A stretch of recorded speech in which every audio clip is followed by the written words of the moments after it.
Mirëmbrëma të nderuar shikues, po takohemi kështu sërish bashkë në një debat tjetër në kuadër të fushatës zgjedhore në raundin e dytë të zgjedhjeve për zgjedhjet lokale në Republikën e Kosovës. Është radha e komunës Prishtinës. E kishim menduar ta realizonin debat me dy kundër kandidatët të cilët kërkojnë votën tuaj në Prishtinë, por përparim Rama, kryetari tanishëm i cili po kërkon edhe një mandat, nuk e ka pranuar ftesën e Radio-Televizionit Kosovës për të qenë në këtë studio. Gjithsesi na ka nderuar me prezencën e tij dhe do të ndaj, besoj, programin e tij në këto ditët e fundit të fushatës, sepse të dielën janë zgjedhjet e balotazhit. Zotri Hajrullah Qeku nga Lëvizja Vetëvendosje. Mirëmbrëma, mirë se ke ardhur. Mirëmbrëma, mirë se gjej, faleminderit për ftesën. Faleminderit që jeni sonte këtu. Zotri Qeku, dua të kthehem te raundi i parë i zgjedhjeve sepse kemi një rezultat dhe më intereson shumë të di leximin tuaj për këtë rezultat. Është përparim Roama, i cili është me 33.71%, apo përkthyer në vota i bie 35.595 dhe jeni ju me 33.21% apo 35.077 vota. Këtë matematikën e shpejtës 500 e diçka vota diferenca mes jush. Si e lexuat si rezultat në ditën e zgjedhjeve, atëherë kur u jepën edhe rezultatet preliminare, por pastaj ndryshoi te rezultatet përfundimtare për pak? Unë besoj që leximi më i drejtë dhe më i saktë i këtij rezultati duhet bëhet në raport edhe me gjithë kryetarët e komunave që janë në garë në këto zgjedhje lokale. Kryetari aktual i Prishtinës është kryetari me mbështetjen më të vogël krahasimisht me të gjithë kryetarët e tjerë që janë në garë. Ne kemi diku, më duket se 10 kryetar komune që kanë fitu pa balotazh. Kemi pjesën dërmuese të kryetarëve që kanë fitu nga 42-43 deri në 49.8%, çfarë është rezultati i Alban Hysenit në Gjilan. Dhe vetëm kryetari i komunës së Prishtinës ka marrë vetëm 1/3 e votës së qytetarëve. Pra është rezultati më i ulët i një kryetari komune që është në garë. Kjo nënkupton që 2/3 e votuesve kanë votuar për ndryshim. Dhe po them për ndryshim sepse të gjithë kandidatët, të gjithë ne, në përjashtim të kryetarit aktual, kemi garuar me platformë dhe me premtimin për ndryshim. Sepse të gjithë kemi thënë që Prishtina nuk po funksionon, Prishtina ka probleme të thella, andaj është koha për ndryshim dhe kjo ka qenë pjesë edhe programeve edhe e motove të zgjedhjeve nga këta kandidat. Tash unë dua të besoj që ata kandidat që kanë kërkuar, por edhe kanë marrë votën për ndryshim, duhet na tregojnë nëse edhe tash, sikurse para 2-3 javë ose një muaj, janë dhe qëndrojnë ende për ndryshim. Për neve, si Lëvizje Vetëvendosje, është rezultat shumë i mirë. Besoj që tashmë jemi në një pozicion shumë të favorshëm për rezultatin e së dielës dhe ne kërkojmë mbështetje në të gjithë atyre që në raundin e parë votuan për ndryshim, që këtë ndryshim ta realizojmë tash me 9 nëntor. A flet kjo pak edhe për qytetarin e Prishtinës, zotri Qeku, që nuk është bastion i askujt, në kuptimin që zgjedh mes ofertave dhe kandidaturave, sepse konstatoj është e vërtet ajo që thatë për shumë kryetar tjerë të komunave, që rastisin tjenë paka shumë në bastionet partive politike, deshtëm apo s'deshtëm ne, janë të drejtuara në atë formë. A i bie kjo që Prishtina zgjedh mes ofertave që jipën gjatë fushatës? Besoj që votuesi i Prishtinës është votues demokratik, është i hollë në shije, në përzgjedhje, ka ditë edhe me vlerësu, edhe me ndëshku. Ju e dini që në vitin 2013 ka qenë hera e parë që Lëvizja Vetëvendosje ka fituar në një garë zgjedhore, atëherë ka qenë Prishtina për herë të parë. Si Lëvizje kemi fituar në garën tonë për komunën e Prishtinës. Mirë po, votuesi i Prishtinës nuk është votues që ta jep besimin kështu pa rezervë, sepse është kritik, është kërkues, është vlerësues shumë i saktë, edhe këtë radhë unë besoj që për shkak të performancës shumë të dobët të kryetarit aktual në këto 4 vite, votuesi i Prishtinës do të votoj racionalisht, me arsye të shëndosh dhe duke e vlerësuar performancën e 4 viteve të fundit. E keni lexuar kështu edhe rezultatin për asamble komunale, në kuptimin që këtu Lëvizja Vetëvendosje na del e treta, del pas Partisë Demokratike të Kosovës, Lidhja Demokratike e para që mos t'i bëj lëmë shikuesit me statistika është diskutuar disa herë, por si numër del e treta. Realisht pse Vetëvendosja doli e treta me asamble? Me numër të votave jemi pak më pak vota se Partia Demokratike, me numër të asamblejistëve jemi barabart, i kemi nga 12 asamblejist. Një mandat në kuvendin e ri të komunës ka fituar edhe Partia Guxo, nëse ju kujtohet, para 4 viteve në patëm garuar në një listë dhe një asamblejiste nga Guxo ka qenë pjesë e grupit tonë të asamblejistëve dhe tashmë me këtë ne i kemi teknikisht 13 asamblejist bashkë me këtë mandatin e Guxos që na pozicionon praktikisht në vendin e dytë në asamblej. Mirë po, jemi më pak se herën e kaluar. Ne besojmë që ky është një moment i reflektimit për vetëvendosjen në këtë betejë, por marrë në përgjithësi, rezultati në garën për ekzekutivin, për kryetarin, është rezultat shumë i mirë dhe unë besoj që edhe me këtë asamblejës që i kemi, do të mërim të krijojmë shumicën e nevojshme, por edhe konsenzusin e nevojshëm për vendimet e mëdha që na presin në qeverisjen tonë 4-vjeçare. Duhet theksuar një fakt shumë i rëndësishëm, vetëm lëvizja vetëvendosje ka arritur që nga këta asamblejës që kanë hyrë, 2/3 nga ta të janë gra, pra për pak kishte me ardhur puna me u apliku kuota gjinore po për gjinin tjetër. Ka qenë një nga momentet më të rëndësishme besojun të zhvillimit në kuptimin e barazisë dhe të avancimit gjinor në vendin tonë, në partitë e tjera, nëse s'ka bëj vetëm me një përjashtim, të gjitha gratë që janë sot në asamblej janë aty për shkak kuotës, ndërsa të vetëvendosja është komplet e përmbysur, 2/3 janë gra brenda grupit tonë të ri. Po, si grua në politik, në kuptimin që bëj emisione politike, kjo është lajm shumë i mirë, edhe uroj sa më shumë në emancipim shoqërisë që gratë të hynë pa quotë, edhe pse gjithmonë duhet jetë e nevojshme që t'ja bëj me dije, që duhet jenë aty. Tek koalicionet, para se me kalu ndoshta te prioritetet kryesore të zotri Qeku, tek koalicionet, sepse edhe si asamblej, funksionimi një kryetari është shumë e rëndësishme kur e ka këtë shumicën e garantuar për me që për para proceset shumë të rëndësishme, që janë shumë të rëndësishme në secilin komun, po sidomos në Prishtinë. Edhe Prishtina gjithmonë është përballur me koalicione të nisura, të ngelura në mes të rrugës, e pastaj edhe performanca ose të paktën ka pas një arsyetim. Ju nuk keni pas koalicion ose nuk keni bërë koalicion me partitë e mëdha, nëse i referohem të madhe kësaj radhe dhe PDK-s. Pse nuk bëhet një ftesë për PDK-n, zotri Qeku? Unë i kam ftuar në takim dhe në diskutim të gjithë kandidatët dhe partitë që kanë garuar me platforma për ndryshim në Prishtinë. Një pjesë e tyre më janë përgjigjur në ftesë, jemi takuar, kemi biseduar, kisha edhe një refuzim për të takuar nga këto partitë dhe pyetja ime për ta ishte a qëndroni ende për ndryshim dhe a mund të bëhemi bashkë për t'ia ofruar ndryshimin Prishtinës çfarë kanë kërkuar realisht qytetarët me votën e tyre në raundin e parë. Mirë po, zhvillimet më tutje kanë qenë të tilla që të gjithë këta që kanë garu me platformë për ndryshim, tash po rigrupohen rreth opsionit të vjetër dhe po kërkojnë mirëmbajtjen e status quo-s në Prishtinë. Unë besoj që tashmë kemi një marrëveshje mes Lidhjes Demokratike dhe Partisë Demokratike për koalicion parazgjedhor, nuk e di nëse do ta publikojnë ose jo. Pra, kemi informata që është bërë një koalicion i tillë, sepse në publik nuk ka dalë ende. Saksisht. Jo i zëshëm, po më thoni. Është informacion që e kemi, e kanë publikuar në të gjitha komunat e tjera, edhe në Mitrovic, edhe në Prizren, edhe në disa të tjera, janë bërë bashkë, nuk e di nëse do ta publikojnë deri të dielën edhe në Prishtinë. Mirë po, kjo ka një mundësi edhe me u verifiku nëse është e vërtetë ose jo.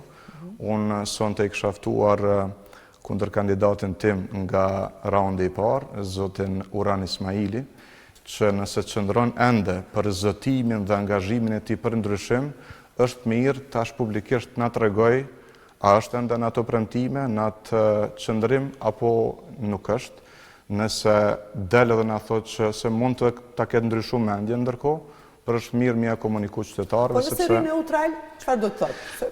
Është e drejtë legjitime një partie politike të ri neutral dhe mos t'i ftoj votuesit e tij edhe të partisë tij për asnjërin. Po, mund të edhe të qëndroj neutral, por në këtë rast unë besoj që neutraliteti nënkupton një farë mbështetje për vazhdimin e opsionit të njëjtë, vazhdimin e status quo-s, por në anën tjetër Ju keni pa ditëve të fundit eksponent të Partisë Demokratike, figura shumë të larta të Partisë Demokratike, kanë bërë thirrje publike që të mbështetet kryetari aktual i komunës në balotazh, dhe kjo na rikonfirmon edhe një herë për te informacioneve që kemi, që ata e kanë marrëveshjen dhe opsioni i tyre do të jetë kryetari aktual. Të them edhe një sekond këtë. Po më thoni që ju e keni ftuar zotri Ismailin, PD-n, në një takim dhe ka refuzuar. E kuptova drejt apo po e nxjerr si lajm jo të saktë?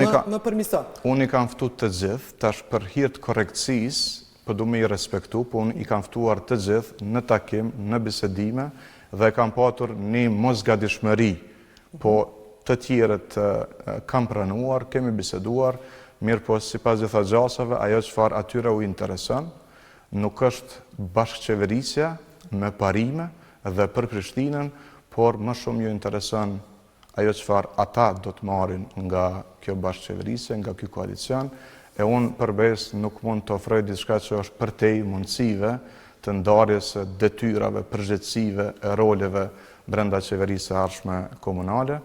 Unë besoj që ky lloj bashkimi i tyre nuk është asgjë më shumë, sepse për mua nuk është lajm i ri.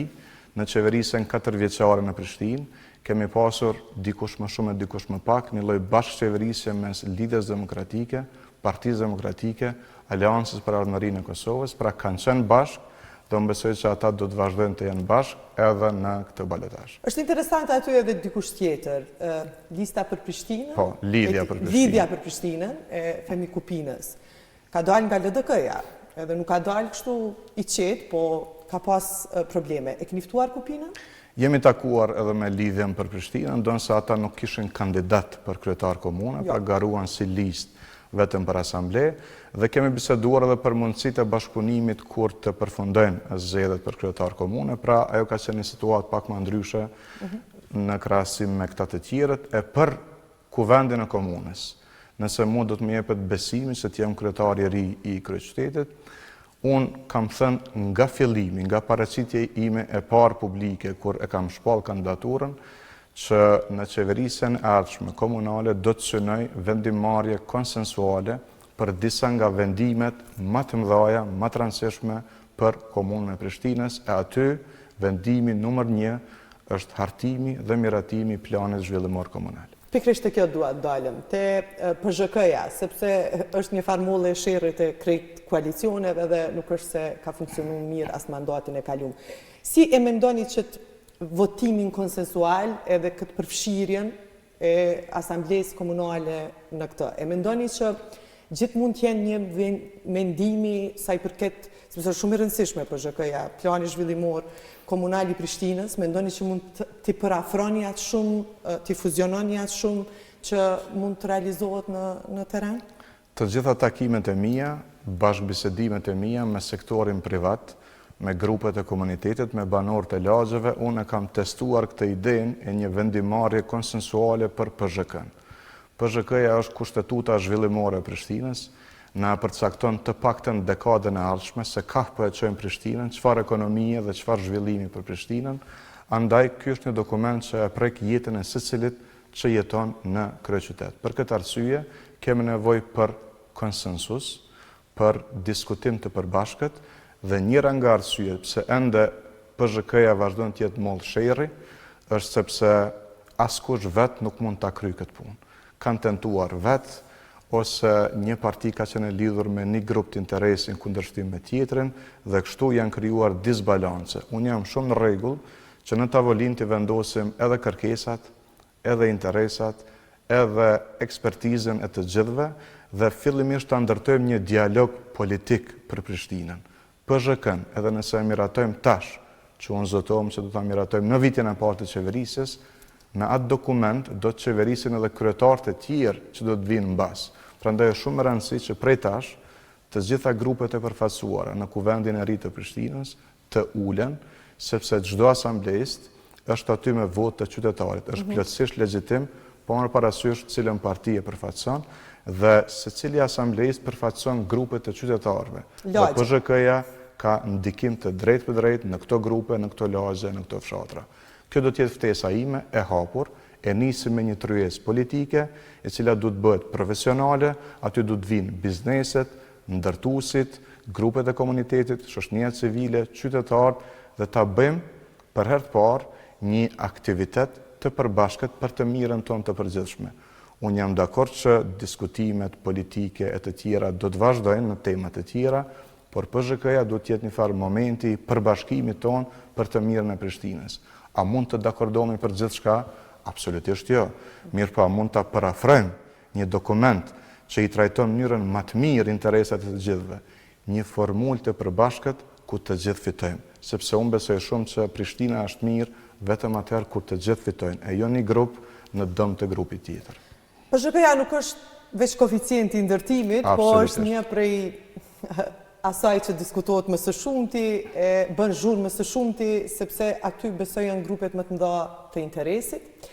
Edhe si kandidat që kërkon 4 vjet në Prishtinë, ju jeni kundër apo për ndërtimeve të larta në Prishtinë? Një nga gabimet më të mëdha që kemi bën këto vitet e fundit mbase në dekadën e fundit është me reduktu PZK në koeficient të ndërtimit. PZK-ja është plani zhvillimor, pra flet për zhvillimin e gjithëmbarshëm të kryeqytetit tonë. Duke filluar nga një parim bazik se çfarë Prishtina duam ne, çfarë identiteti po i japim Prishtinës, se kjo e përcakton edhe politikën ekonomike, dhe dyta, cilët janë sektorët e ekonomisë që janë konkurrues dhe na mundsojnë një rritje më të përshpejtuar të ekonomisë tonë në dekadën e ardhshme. PZK-ja, kur të miratohet sipas ligjit tonë në fuqi, e ka dhe një dokument të dytë që derivon nga kjo, quhet harta zonale, ku pastaj përcaktohen edhe detajet e koeficientëve të zhvillimit, kushteve të ndërtimit për zonat ndryshme, për lagje të Prishtinës.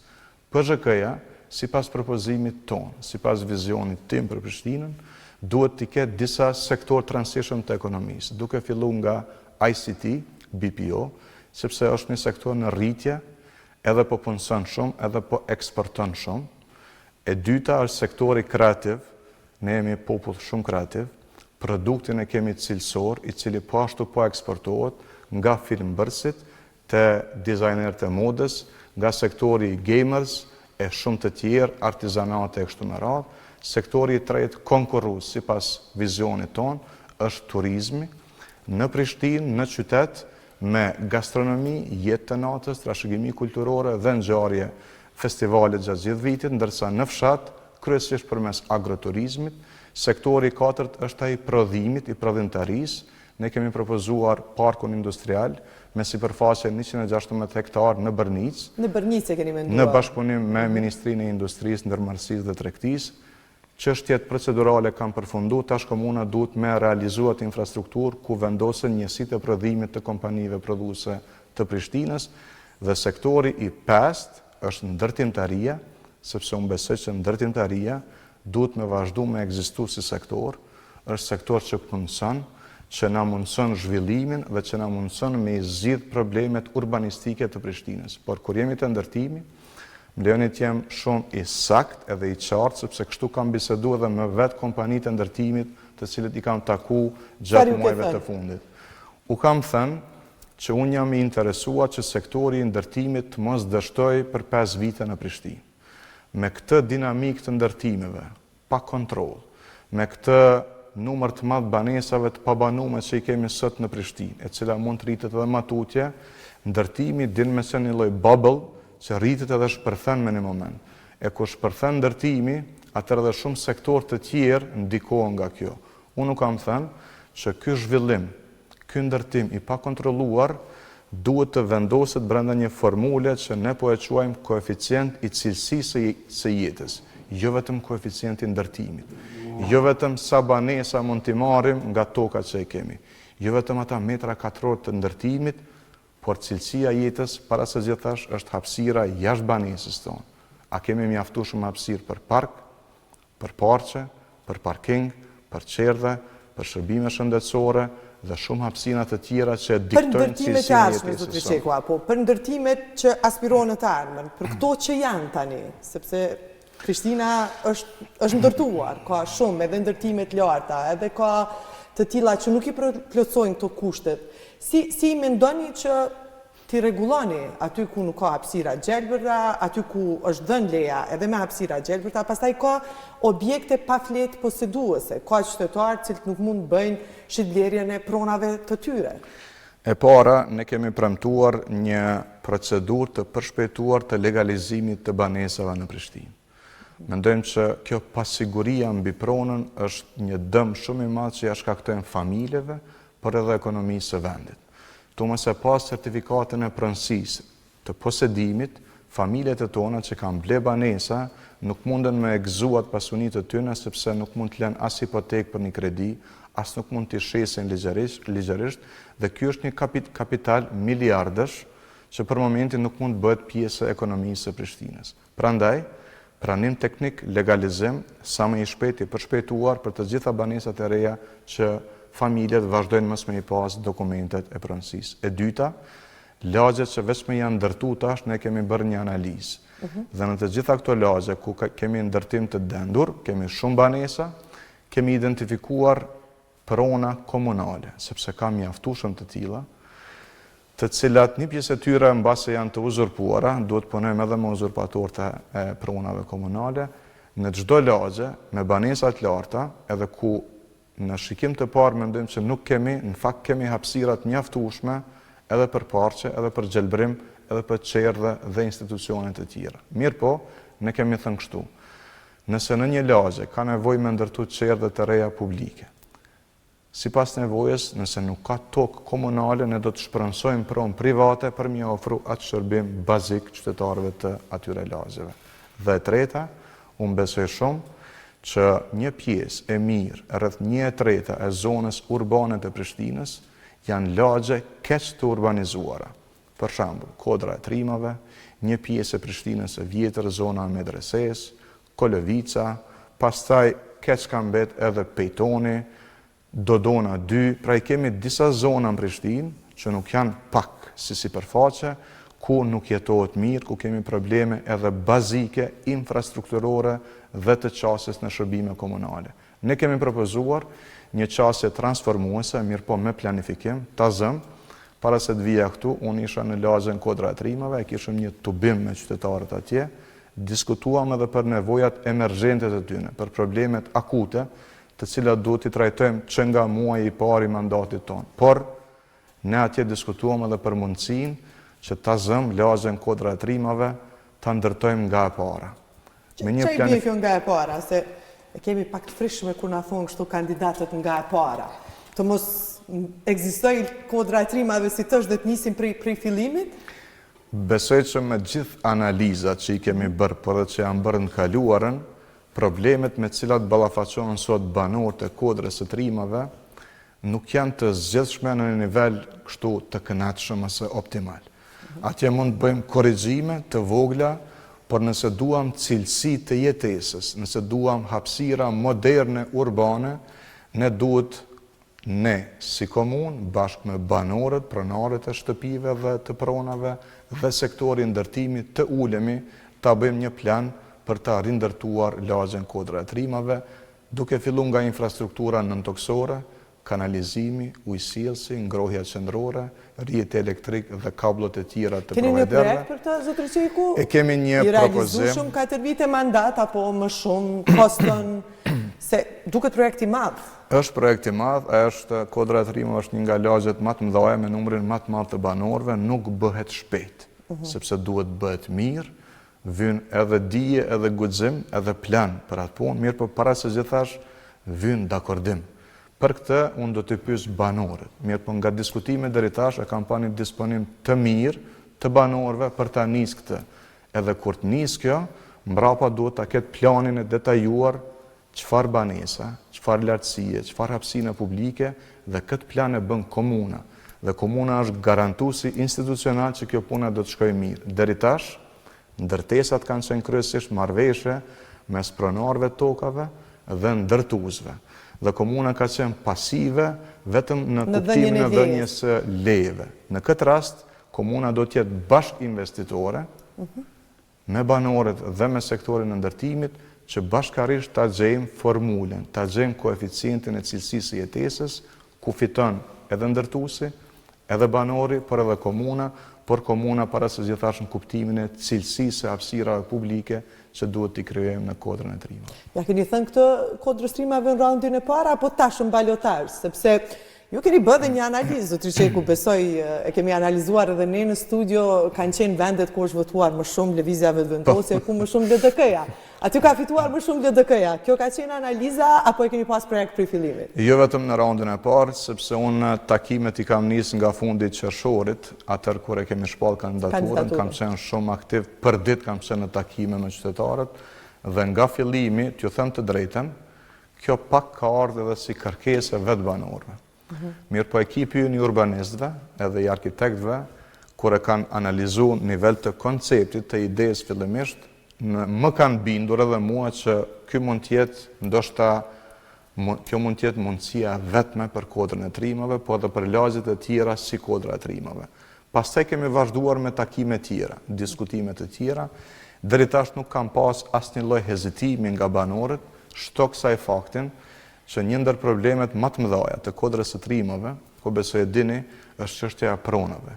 Ka shumë shtëpi atje, të cilat qoftë në pronë private, qoftë në pronë publike, komunale, nuk i kanë dokumentet e pronësisë, sepse janë ndërtime të para 40-50 viteve dhe kanë humbur ndoshta edhe gjurmët e dëshmive për pronësinë. Pra kemi nevojë me rregulluar çështjen e pronësisë. Kjo është një prej urgjencave në kodrën e trimave, por ky masterplani ynë, transformues për kodrën e trimave, mund të ofrojë zgjidhje shumë elegante edhe për çështjen e pronësisë. I kam 10 minuta në total dhe po mundohem t'i menaxhoj. Por keni folur për trafikun, keni folur për transportin publik, për mbeturinat, hapësirat publike, sigurinë publike. Por në një verzion ku ju pas të dielës mund ta merrni mandatin si kryetar, prej këtyre, cilat janë shërbime bazike për qytetarët e Prishtinës, cili është prioriteti i parë, zotri Qeku?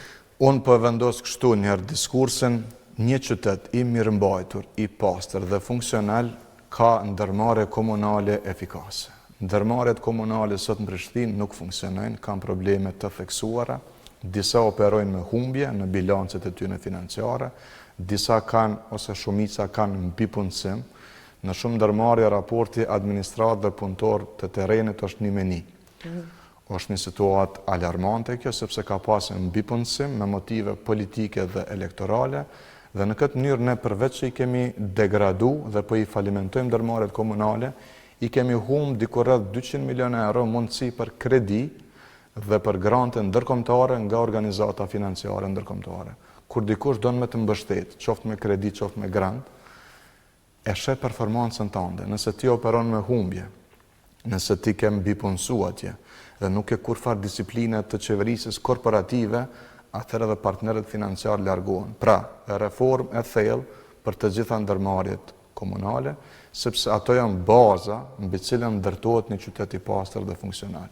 Trafiku për mua është problemi më i madh i Prishtinës, sepse në të gjithë lëvizim, në të gjithë kemi nevojë për mobilitet, dhe ne kemi propozuar rritje të flotës së autobusëve në Prishtinë, kemi nevojë për shumë më shumë autobus, po bën tashmë 3 vite prej se kryetari i komunës ka nënshkruar një marrëveshje me Berzhin, 10 milion për 30 autobus të ri, asnjë autobus nuk ka ardhur, pikërisht sepse qasja e komunës ka qenë degraduese ndaj ndërmarrjes. Përveç autobusëve të ri, kemi nevojë për korsi të veçantë në Prishtinë, kemi nevojë për ndërtimin e unazës së jashtme, që kushton rreth 400 milion euro, dhe që duhet filloj urgjentisht. Kemi nevojë me përfundu rrugën A, është segment 8 jetik bashkë me unazën e jashtme, për me shkarku trafikun, që shumë trafik që kalon përmes Prishtinës si tranzit, mos hyjë në qendër qytetit, po të devijoj në për rrugët e tjera. Kemi nevojë për një sistem të menaxhimit të semaforëve në Prishtinë, që nuk është statik, por është dinamik, është inteligjent, sipas fluksit dhe lëvizjes së veturave. Dhe kemi nevojë definitivisht për një qasje ndryshe për ta kuptuar që Prishtina para së gjithashtu duhet të jetë qyteti i mobilitetit, i transportit publik e më pak i përdorimit të veturave. Kjo ka të bëjë edhe me ndotjen e ajrit, sepse një nga ndotësit, jo kryesori, të ajrit në Prishtinë janë edhe veturat. Çështja numër 2, pas trafikut, është pastërtia, respektivisht pa pastërtia që kemi sot në Prishtinë, jo vetëm menaxhimi i mbeturinave, por edhe pastërtia e përgjithshme, mirëmbajtja e përgjithshme e qytetit. Ne kemi edhe kompaninë pastrimi, ndërmarrjen pastrimi, e kemi edhe ish hortikulturën të Argjelber, që janë përgjegjëse për mirëmbajtjen e hapësirave publike. Kemi dështu, kur ma keq nuk kemi qenë se në këto vitet e fundit, me çështjen e menaxhimit të mbeturinave, e kemi humbë një mundësi të jashtëzakonshme për një grant dhe kredi nga qeveria gjermane përmes KfW, rreth 70 milion euro për kamion të ri, për kontenjer të ri, për sistem të menaxhimit të mbeturinave, të riciklimit të mbeturinave, që fillon me riciklim në burim, në paranvistritë tona, dhe shkon deri te deponit, respektivisht te qendrat e riciklimit të mbeturinave. Kjo ka ndodhur edhe një herë për shkak të keq menaxhimit të këtyre ndërmarrjeve. Trafiku dhe mbeturinat, nishi dhe dyshi i qeverisës. Është një shikues që jeton në fshatra, edhe besoj është votues i rëndësishëm për juve. Ne flasim shumë për Prishtinën, për qendrën, për këtë që ndoshta e shfrytëzojmë gjithë, por në fshatra ka probleme të tjera.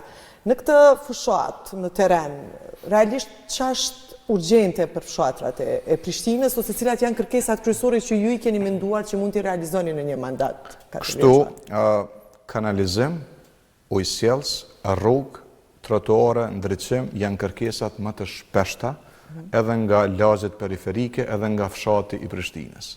Dhe kemi nevojë që njëherë përgjithmonë për me e mbajt për një me epitetin kryeqytet, me mbyll këtë çështje në kanalizim, ujësjellës, rrugë, trotuare dhe ndriçim, sepse janë elementare, janë bazike. Lajmi i mirë është që kompania rajonale e ujësjellësit e ka një program tashmë për rehabilitimin e gjithë sistemit të kanalizimit edhe fekal edhe atmosferik, që lidhet edhe me Fushë Kosovën dhe me Obilicin, kushton 240 milion euro, ka dhe të identifikuar burime të financimit vendore dhe ndërkombëtare, por duhet angazhim. Duhet një kryetar komune që i mobilizon të gjithë dhe nis trajtimin e këtij projekti. Edhe në çështjen e ujësjellësit, ne tashmë kemi identifikuar projektet të cilat mund të realizohen që Prishtina të ketë ujë të pijes 24 orë. Kemi fshatra, kemi zona edhe në Prishtinë, në qytet, që ende vujnë nga mungesa e ujit, janë disa ndërhyrje, rehabilitimi i kanalit të Ibrit që vjen nga Ujmani për ta furnizuar me më shumë ujë Badovcin, sepse kjo është një nga burimet e furnizimit me ujë për Prishtinën. Projekti nr. 2 është zëvendësimi i filtrave të fabrikës së ujit në Shkabaj, dhe projekti i tretë, prapë i gatshëm, i KRU-s, është intervenimi në sistemin e ujësjellësit, sepse një nga problemet kryesore të ujit është që gati gjysma e kapacitetit të ujit humb rrugës derisa të vjen në shtëpitë tona. Kemi shumë rrugica të pashtruara në fshatra. Dhe duhet të përfundoj njëherë për gjithmonë ky handicap i madh që kanë banorët e këtyre fshatrave, e kur themi rrugë, nuk është vetëm një kështu shtres asfalt, rruga e ka edhe pjesën nëntoksore, edhe asfaltin, edhe trotuarin, edhe ndriçimin publik, që jeta në fshat të jetë e dinjitetshme. Por kjo nuk mjafton për fshatin. Fshati duhet të ketë edhe perspektivë ekonomike. Dy intervenime të rëndësishme, fshatrat në drejtim të llapit kanë nevojë për bujqësi intenzive, kanë traditë të jashtëzakonshme për prodhimtari bujqësore, mirë po kemi nevojë për subvencione serioze dhe kemi nevojë për me lidh fshatin me qytetin që mi asiguru tregun këtyre banorëve. Kemi folur me bujqit e zonës së fshatrave të llapit në drejtim të llapit dhe u kemi thënë kështu. Ne jemi të interesuar me ju mbështet me subvencione serioze që ju me rrit prodhimtarinë, por në të njëjtën kohë dhe me u asiguru tregun. Një propozim është që çdo lagje në Prishtinë ta ketë tregun e vet të gjelbër, ku vijnë produktet e freskëta nga bujku dhe fermeri i Prishtinës. E dyta, duam ta lidhim prodhuesin e fshatit me gastronominë e Prishtinës, pra që këtë produktet që ne i ham në restorane dhe gastronomi të jenë nga fshati. Dhe e treta, që kuzhina qendrore si ndërmarrje komunale të furnizohet vetëm nga fermeri dhe nga bujku i fshatit Prishtinës, ndërsa për zonën e malësisë së Gollakut, definitivisht turizmi, agroturizmi. Gollaku e ka natyrën e mrekullueshme, e ka arkeologjinë dhe trashëgiminë kulturore, e ka mikpritjen e zonës, e ka ushqimin e jashtëzakonshëm, dhe i kemi të gjitha elementet për të cilat ne kemi propozuar programin 10 fshatrat, është i ngjashëm me programin 100 fshatrat në Shqipëri, sepse unë kam qenë pjesë atij programi kur kam shërbyer si zëvendës ministri i turizmit 2017-18 në Shqipëri, dhe atë model e kemi propozuar edhe për Gullakun, 10 fshatra që do të investojmë për të ngritë potencialin turistik të tyre. Minuti i fundit, sepse është ko premtime, është të drejtën, po do t'ju majmë për fjale, zotri Qeku, nëse e merr një mandatin, e dini që qytetari i Prishtinës është një votues i emancipuar dhe do t'ju mbaj për fjale, për premtimet që i keni dhënë në këtë program. Të dielën kur është balotazhi, për ju garë e fort, do t'a pranoni humbje nëse veç ndodh, do t'ja uroni kundër kandidatit, si do jetë dita e dielë për zotri Qekun? Unë edhe që ne tashmë si Kosovë kemi kriju një tradit të mirë të organizimit demokratik të zgjedhjeve, ku edhe fitoria edhe humbja pranohen dhe vazhdojnë tutje, sepse është vendimi i qytetarëve, ata e kanë fjalën e fundit, po unë e shoh energjinë, sepse jam gjatë gjithë kohës aty me qytetarët, bisedojmë, i dëgjojmë ata, i dëgjojmë edhe shqetësimet edhe kritikat e tyre në fund të ditës. Mirë po besoj që gati se si asnjëherë më parë, përjashto vitin 2013, nuk është ndjerë kjo atmosfera e ndryshimit, sepse situata në Prishtinë është mjaft e rënduar, i përmenda disa aspekte, mirë po gati se në asnjë sektor të jetesës sonë të përditshme nuk kemi ndonjë përmirësim këto vitet e fundit. Nuk kemi ndonjë përparim këto vitet e fundit, i vetmi përparim që e kemi është vetë kryetari i komunës, po jeta jonë nuk është përmirësuar në këto 4 vitet e fundit. Unë të uroj sukses, zotër Qeku, dhe besoj do të njihemi me rezultatin në fund të ditës së diel. Faleminderit shumë. Faleminderit, kënaqësi së gjithmonë. Faleminderit. Të nderuar shikues, këtu po e përfundojmë këtë debat. Në ora 23 do të jemi me analistët në studio për të analizuar të gjitha debatet e ditës sot, të cilat kanë qenë shumë në komunat e Republikës Kosovës. Ju qëndroni me RTK.